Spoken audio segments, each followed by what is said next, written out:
Teman-teman, bagaimana kabarnya hari ini? Baik bukan? Alhamdulillah, luar biasa. Allahu Akbar. Perkenalkan, nama saya Ahmad Hatta Saputra, siswa kelas 6. Saya dari SDN 3 Jimbe. Teman-teman yang solih dan solihah, pernahkah kalian membayangkan bagaimana jika kita diberi kekuasaan yang sangat besar? Apakah kita akan menjadi sombong? Atau justru semakin bersyukur kepada Allah? Hari ini saya akan mengajak kalian untuk mendengarkan seorang nabi yang sangat berkuasa, namun hatinya sangat rendah hati, yaitu Nabi Sulaiman alaihissalam. Nabi Sulaiman alaihissalam adalah putra dari Nabi Daud alaihissalam. Sejak kecil, beliau dikenal sangat cerdas, adil, dan selalu mengingat Allah dalam keputusan yang diambilnya. Allah SWT memberikan kepada Nabi Sulaiman nikmat yang tidak diberikan kepada siapapun setelahnya. Beliau dapat memimpin manusia, jin, dan hewan, bahkan memahami bahasa mereka semua. Nabi Sulaiman pun berdoa, "Ya Rabbku, ampunilah aku dan anugerahkanlah kepadaku kerajaan yang tidak dimiliki seorang pun setelahku. Sungguh Engkaulah Maha Pemberi." Di suatu hari, Nabi Sulaiman memimpin pasukan besar yang sangat teratur. Mereka berjalan bersama tanpa saling mendahului dan tanpa saling menyakiti. Dum, dum, dum. Suara langkah pasukan Nabi Sulaiman membuat kaget para semut yang sedang beraktivitas. Semut pun berkata,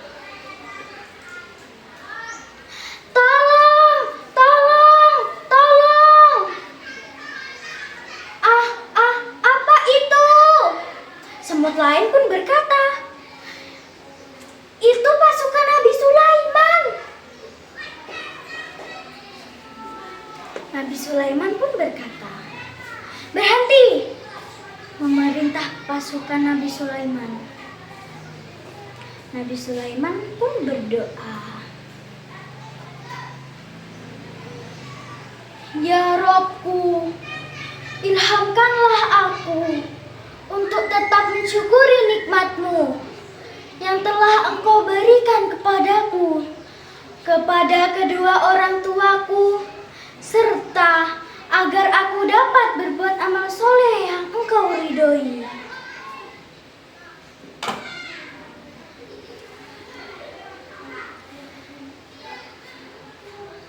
Nabi Sulaiman pun berkata, "Masuklah para semut.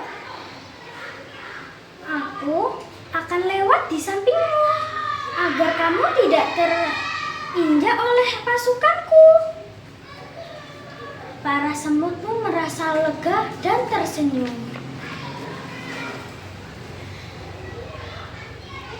Teman-teman, bayangkanlah seorang raja besar melihat seekor semut, lalu bersyukur kepada Allah. Inilah akhlak seorang nabi. Di suatu hari yang lain, Nabi Sulaiman memeriksa pasukan burung-burungnya, tetapi beliau tidak melihat burung hudhud. Nabi Sulaiman pun berkata, "Mengapa aku tidak melihat hudhud? Jika ia datang tanpa alasan yang jelas, tentu akan ada pelajaran baginya." Tidak lama kemudian, hudhud pun datang dan membawa kabar besar. Hudhud pun berkata,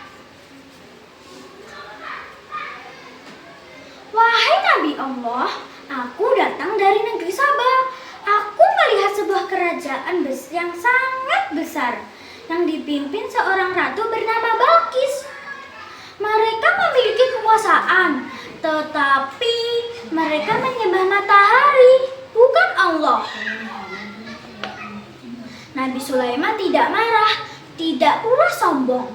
Beliau memilih berdakwah dengan hikmah dan kelembutan. Nabi Sulaiman pun berkata, "Pergilah, bawalah suratku ini. Ajaklah mereka untuk menyembah Allah, Tuhan seluruh alam." Surat itu pun sampai ke tangan Ratu Balkis. Ratu Balkis pun dia menolak ajakan untuk menyembah Allah. Lalu Ratu Balkis menemui Nabi Sulaiman. Ratu Balkis pun terkejut karena istananya berpindah di singgana Nabi Sulaiman. Setelah menyaksikan dan kebenaran ajaran Nabi Sulaiman, hatinya pun tersentuh oleh cahaya iman. Ratu Balkis pun berkata, "Ya Robku, aku telah menzalimi diriku sendiri. Aku berserah diri bersama Nabi Sulaiman kepada Allah, Tuhan seluruh alam." Teman-teman yang dirahmati Allah, dari kisah Nabi Sulaiman kita belajar bahwa kekuasaan bukanlah untuk menyombongkan diri, tetapi untuk menegakkan kebenaran. Kecerdasan bukanlah untuk merendahkan, tetapi untuk menuntun kebaikan. Semoga kita semua dapat meneladani akhlak Nabi Sulaiman alaihissalam. Wassalamualaikum warahmatullahi